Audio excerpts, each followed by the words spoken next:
तो क्या हाल है दोस्तों, आज आ गया एक नया गाड़ी में। ये बोलेरो पिकअप है और गाड़ी बेसिकली आया है बॉडी बनने के लिए। जैसे आप देख पा रहे हैं पूरा यहाँ पे सब कुछ खुला ही है और दूसरा वाला बैटरी भी लगाया है। तो बेसिकली मैं जल्दी आप लोगों को बोल देता हूँ गाड़ी में प्रॉब्लम क्या है। एक्चुअल में गाड़ी स्टार्ट नहीं हो रहा है, यही है गाड़ी का प्रॉब्लम। और इसका जो टैंकी मोटर है वो भी ऑन नहीं हो रहा है फ़िलहाल। तो देखते हैं क्या क्या प्रॉब्लम है। तो पहले मैं आप लोगों को एक चीज़ दिखा देता हूँ इधर में। जैसे आप मीटर में देखेंगे यहाँ पे मीटर ऑन है और ये मीटर में देखिए, मीटर में देखने से आप लोगों को पता चलेगा। देखिए मीटर में इंजन लाइट भी जला हुआ है और MIL लाइट भी है। यहाँ पे देखिए ये जो इंजन वाला सिंबल है ये जला हुआ है, MIL लाइट भी है। और गाड़ी का अंदर में भी आप देख सकते हैं सब कुछ अभी बाहर निकला हुआ है ऑलरेडी। तो हम लोगों ने स्कैनर लगाया और स्कैनर लगाने के बाद जो बेसिकली कोड पता चला है, यहाँ पे देखिए बहुत सारा कोड आया हुआ है। बहुत सारा कोड आया हुआ है और ज़्यादातर कोड देखिए येलो वाला है। तो येलो जितना भी कोड येलो में है ये सब आपका हिस्ट्री में है। और देखिए रेड में 1, 2 और 3 कोड है। तो येलो वाला कोड मेरा ख्याल से ये बॉडी बनने के लिए बहुत सारे चीज़ खुला होगा तो इसके लिए आया है। और जो रेड वाला कोड है वो एक्चुअल प्रॉब्लम है। तो रेड वाला में क्या क्या है पहले वो वाला चेक कर लेते हैं। तो देखिए यहाँ पे पहला वाला जो रेड वाला कोड है वहाँ पे है आपका P1D87 rail pressure below minimum limit error in metering unit mode. ठीक है, ये वाला कोड से आप लोग जो हम लोगों का चैनल का वीडियो डेली देखते हैं उनको पता है, ये वाला कोड से आप लोग वाकिफ़ है क्योंकि ये वाला कोड आया था पहले वाला गाड़ी में। ठीक है, उसका बिल्डिंग भी मैं दे दूंगा, आपको किसी को देखना है तो देख लेना। तो यहाँ पे देखिए ये rail pressure below minimum limit error in metering unit mode, यानी कि रेल प्रेशर जो मीटरिंग यूनिट के थ्रू बन रहा है उसमें प्रेशर बहुत कम है, जो मिनिमम लिमिट है उससे भी नीचे है। और यहाँ पे देखिए दो कोड है। यहाँ पे एक EGR का है P0403 EGR valve open load error. खैर ये इसके लिए गाड़ी स्टार्ट का कोई इश्यू नहीं होगा। और यहाँ पे देखिए एक इम्पॉर्टेंट कोड है P0193 और signal range check for rail pressure sensor above maximum limit. हाँ, यहाँ पे बोल रहा है कि रेल प्रेशर सेंसर का जो सिग्नल है वो भी सही से मिल नहीं रहा है और शायद रेल प्रेशर एक पी डिटरमाइन वैल्यू ले लिया, यानी कि प्रेशर जैसे गाड़ी बंद कंडीशन में 0 रहना चाहिए। तो फिलहाल मेरे ख्याल से लगता है यहाँ पे कुछ वैल्यू ले लिया होगा। ठीक है, इसलिए क्या है ये वाला कोड दे दिया आपका rail pressure sensor above maximum limit वाला। तो पहले ही क्या करेंगे, एक बार गाड़ी को जो यहाँ पे स्कैनर से एक बार क्या करेंगे लाइव डाटा में जाएंगे और जाके इसका रेल प्रेशर एक्चुअल में क्या दिखा रहा है वो चेक कर लेंगे। हालांकि गाड़ी में होना क्या चाहिए, जब गाड़ी ऑन कंडीशन में है, इग्निशन ऑन कंडीशन में है, तो क्या होना चाहिए आपका रेल प्रेशर 0 रहना चाहिए। ठीक है, तो अभी जाके एक बार चेक कर लेते हैं रेल प्रेशर यहाँ पे क्या दिखा रहा है। और इसके लिए आपका अगर ये वाला स्कैनर है महिंद्रा वाला तो मीटरिंग यूनिट में आ जाना है। और यहाँ पे देखिए एक्चुअल रेल प्रेशर जो है यही आपका रेल प्रेशर है। तो ये एक्चुअल रेल प्रेशर में देखिए 3460041 HPA में है।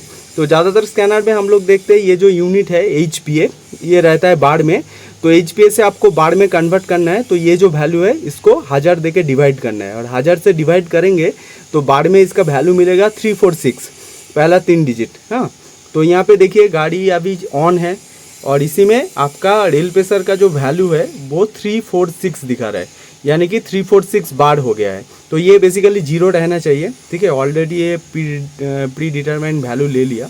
और ड्यूरिंग क्रैंकिंग मान लीजिए अब जब गाड़ी को स्टार्ट करने जा रहे हैं तब ये प्रेशर 350 के आसपास आना चाहिए, उससे स्टार्ट होता है। और एक चीज़ आप लोगों को मैं दिखा देता हूँ, अभी एक चीज़ चेक करेंगे, इग्निशन को ऑफ करके ऑन करेंगे और यहाँ पे देखिए मेरा जो टैंकी का मोटर है वो भी मैं ऑलरेडी बाहर लगा के रखा है। तो इसको देखेंगे ये मोटर भी ऑन नहीं हो रहा है। तो भाई एक बार इग्निशन ऑफ करके ऑन करो। हाँ, यहाँ पे देखिए इग्निशन ऑफ करके ऑन किया तो यहाँ पे मोटर कुछ भी आवाज़ नहीं कर रहा है, यानी कि ऑन ही नहीं हो रहा है। ठीक है, मोटर ऑन नहीं हो रहा है, ये भी एक चीज़ है। और इसका जो रेल प्रेशर का प्री डिटरमाइन वैल्यू ले लिया, ये बहुत सारा टाइम आपका वायरिंग के वजह से होता है या तो रेल प्रेशर सेंसर के वजह से होता है। तो इसमें पहले क्या चेक कर लेंगे, ये जो गाड़ी है आप लोगों को जैसे पता है ये है इसका रेल, कॉमन रेल, और यहाँ पे सेंसर लगा हुआ है। ये देखिए यहाँ पे सेंसर है। तो ये सेंसर को एक बार खोल लेंगे और खोल के इसका जो आपका इग्निशन ऑन कंडीशन में क्या क्या वोल्टेज आ रहा है वो चेक कर लेंगे। खोलो भाई सेंसर। तो बेसिकली ये वाला जो सेंसर है इसमें 3 पिन होता है और आपका 3 जो पिन है इसमें 4.5 ग्राउंड वाला वोल्टेज आना चाहिए, यानी कि 2 पिन में आपका 4.5 वोल्टेज करके आएगा और एक में आपका ग्राउंड मिलेगा। तो पहले उसको चेक कर लेंगे, अगर वो सही रहता है तो हम लोग कंफर्म हो जाएंगे कि इसका जो वायरिंग है वायरिंग बिल्कुल सही है। उस हालत में एक बार सेंसर को रिप्लेस करके हम लोग चेक कर लेंगे। तो चेक करो भाई। तो जैसे आपको पता है वोल्टेज चेक करने के लिए मल्टीमीटर को पहले वोल्टेज में सेट कर दीजिए और उसके बाद क्या कीजिए, मल्टीमीटर के एक नॉब को बैटरी नेगेटिव में लगाइए, जैसे मैं ऑलरेडी लगा दिया, और दूसरे वाला को 1 बाई 1 पिन में लगा के वोल्टेज चेक कीजिए। अब यहाँ पे देखिए, हाँ लगाओ भाई। ये देखिए ये वाला पिन में कुछ नहीं मिला, हो सकता है ये ग्राउंड है। अब दूसरा वाला में लगाओ। हाँ देखिए दूसरा वाला में देखिए 4.82 यानी कि 5 वोल्टेज के अंदर है, 4.5 वोल्टेज के ऊपर, तो इसका वोल्टेज बिल्कुल सही है। और तीसरा वाला में लगाओ भाई। हाँ देखिए तीसरा वाला में देखिए 5 वोल्टेज आ रहा है, तो इसका मतलब क्या है, इसका भी वोल्टेज बिल्कुल सही है। अभी जो पहला वाला पिन था जिसमें कुछ नहीं वोल्टेज आ रहा था उसमें ग्राउंड चेक कर लेंगे। तो ग्राउंड चेक करने के लिए मल्टीमीटर को घुमा के कंटिन्यूटी में सेट कर दीजिए, जैसे मैं दिखा रहा हूँ। यहाँ पे देखिए कंटिन्यूटी का साइन है, सेट कर लीजिए और उसके बाद कंटिन्यूटी में चेक कीजिए। और ये देखिए यहाँ पे कंटिन्यूटी भी मिल रहा है, जैसे आपको बीप साउंड मिल रहा है उसी से पता चल रहा है कंटिन्यूटी मिल रहा है।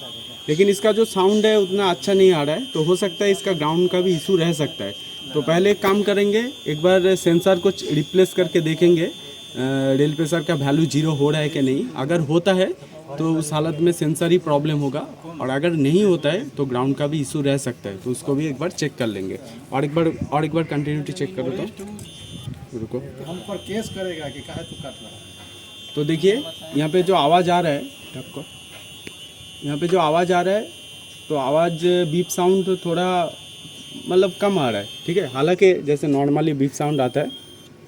ओह एक्चुअली मेरा बैटरी शायद बैठ गया, तो इसीलिए ठीक है।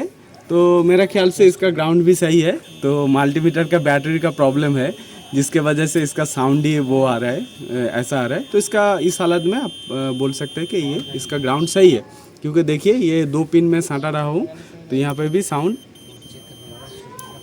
कभी कभी सही आ रहा है। तो और एक बार चेक करो भाई। हाँ तो मेरा ख्याल से ग्राउंड का भी इशू हो सकता है, तो उसको एक बार चेक कर लेंगे, ठीक है। तो देखिए सेंसर आपका सही है कि नहीं है उसको चेक करने का और एक प्रोसेस है। जैसे ये देखिए जो मैकेनिक भाई ने एक जुगाड़ से सेंसर लगाया है यहाँ पे, देखिए ये एक्चुअल में अच्छा वाला एक सेंसर है।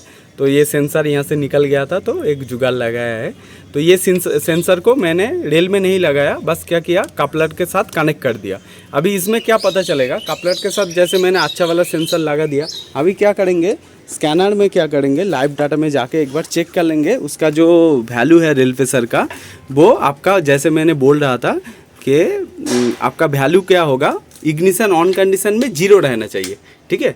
तो यहाँ पे आ जाइए फिर से मैं आके यहाँ पे, हाँ ये देखिए मॉनिटरिंग में आ गया। और अभी देखिए पहले वाला यहाँ पे क्या था, ये जो एक्चुअल रेल प्रेशर था पहले 346 बार में था, जो HPA से मैं कन्वर्ट करके बोल रहा था आपको 346 था। अभी देखिए अच्छा वाला सेंसर लगाने के बाद ये 0 हो गया। तो ये चीज़ आप लोगों को ध्यान में रखना है, सेंसर अगर ख़राब होगा तो ये वाला में एक प्री डिटरमाइन वैल्यू ले लेता है। अभी देखिए अच्छा वाला सेंसर लगा दिया तो ये 0 हो गया। अभी क्रैंक करने के टाइम ये सही प्रेशर जो है वो दिखाएगा। तो एक काम करते हैं, वो वाला सेंसर को एक बार लगा के देखते हैं फिर से टैंकी मोटर ऑन होता है कि नहीं होता है, ठीक है। और कोड भी क्या है वो एक बार क्लियर करके चेक कर लेंगे। तो जैसे मैंने आप लोगों को बताया था, पहले क्या किया, एक छोटा वाला सेंसर देके चेक कर लिया था बाहर में लगा के। तो ये सेंसर तो हम लगा नहीं पाएंगे, तो अभी हम लोगों ने क्या किया, यहाँ पे एक दूसरा वाला सेंसर लगा दिया। तो अभी चाबी ऑफ करके ऑन करके देखेंगे आपका डीजल आ रहा है कि नहीं।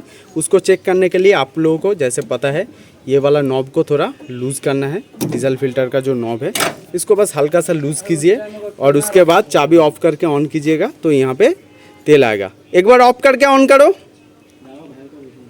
हैं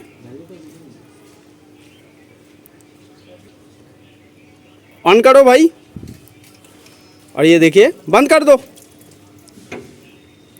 तो जैसे मैंने आप लोगों को बताया कि अभी देखिए नया वाला सेंसर लगा देने से यहाँ पे क्या हो रहा है, डीजल आ रहा है। तो अभी क्या करेंगे, गाड़ी को स्टार्ट करेंगे, ठीक है।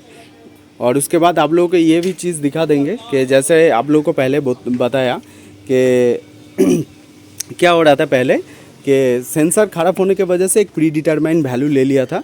तो जैसे देखिए अभी अच्छा वाला सेंसर लगा दिया, तो अभी भी चाबी ऑन है। तो यहाँ पे देखिए एक्चुअल रेल प्रेशर क्या है, 0 ही है। तो इसको क्रैंक करने के टाइम दिखाएंगे। ये आपका 300 के ऊपर जाने से या 300 के आसपास आने से गाड़ी स्टार्ट हो जाता है। तो उसको भी आप लोगों को जब स्टार्ट करेंगे तो दिखाएंगे, ठीक है।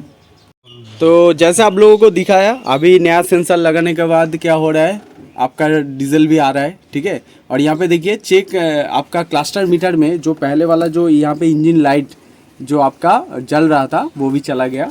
तो फिलहाल एक बार कोड भी चेक कर लेते हैं। और यहाँ पे देखिए लगभग जितना भी कोड था वो सब चला गया है। अभी एक signal range check for fuel temperature sensor, जो बेसिकली फ्यूल टेम्परेचर सेंसर कहाँ होता है, आपका डीजल फिल्टर में होता है। तो वो टेम्परेचर सेंसर का प्रॉब्लम के लिए आता है। और ईजीआर वाल्व का भी शायद खुला होगा। और यहाँ पे देखिए ये आपका क्लच पल्सेबिलिटी का कोड है। तो अभी 3 ही कोड है।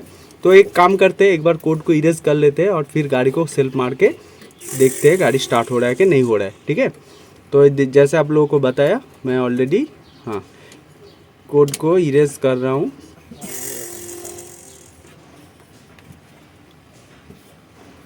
तो कोड इरेज कर दिया, ठीक है। फिर भी कोड आ गया, मेरा ख्याल से वहाँ पे खुला होगा इसलिए कोड आ रहा है फिर भी। तो एक चीज़ आप लोगों को दिखा देता हूँ। यहाँ पे ये लाइव डाटा में फिर से मैं चला गया और लाइव डाटा में जाके एक बार मीटरिंग यूनिट मोड में आ रहा है, ठीक है। और मीटरिंग यूनिट मोड में यहाँ पे देखिए अभी रेल प्रेशर 0 है। तो जब भी क्रैंक करेंगे आप देखिएगा, इसमें ध्यान रखिए। तो क्रैंक करेंगे तो ये 300 साढ़े 300 के आसपास आने से गाड़ी स्टार्ट हो जाएगा। क्रैंक करो भाई, फिर से मारो। ये देखिए गाड़ी स्टार्ट हो गया। जैसे आप लोग देख पाया, देखिए आइडियल में भी पहला 3 डिजिट को पकड़ेंगे तो ये बार में है। तो लगभग देखिए 300 के आसपास रहने से गाड़ी स्टार्ट हो जाता है। तो जैसे आप देख पा रहे हैं यहाँ पे 260 से 290 तक ये फ्लक्चुएट हो रहा है। तो 300 के आसपास रहने से आपका जो रेल प्रेशर, यहाँ पे देखिए एक्चुअल रेल प्रेशर ये 300 के आसपास रहने से आपका गाड़ी स्टार्ट हो जाएगा। तो ड्यूरिंग क्रैंकिंग, यानी कि जब आप गाड़ी को स्टार्ट करने जा रहे हैं तब भी प्रेशर 250 के ऊपर होने से डीजल गाड़ी आपका स्टार्ट हो जाएगा। और इसको फुल रेस करेंगे तो 1000 के आसपास रहेगा। जैसे मैं फुल रेस कर रहा हूँ, तो जैसे मैंने फुल रेस किया, यहाँ पे आप लोग देख पा रहे थे कि 1000 के आसपास आपका फ्यूल का जो प्रेशर है वो चला गया था। तो फिर से आप लोग को यहाँ पे भी दिखा देता हूँ। ये देखिए गाड़ी अभी बिल्कुल स्टार्ट हो गया है, प्रॉब्लम कोई भी नहीं था। तो एक छोटा सा चीज़ का प्रॉब्लम था ये वाला, जिसके लिए आपका टैंकी मोटर भी ऑन नहीं हो रहा था और आपका क्या गाड़ी भी स्टार्ट नहीं हो रहा था। तो यही था ये वीडियो। तो वीडियो अच्छा लगा है तो चैनल को लाइक और सब्सक्राइब कर दीजिए और ऐसे वीडियो पाने के लिए नोटिफिकेशन भी ऑन करके रखिए। चलिए मिलते हैं नेक्स्ट वीडियो में।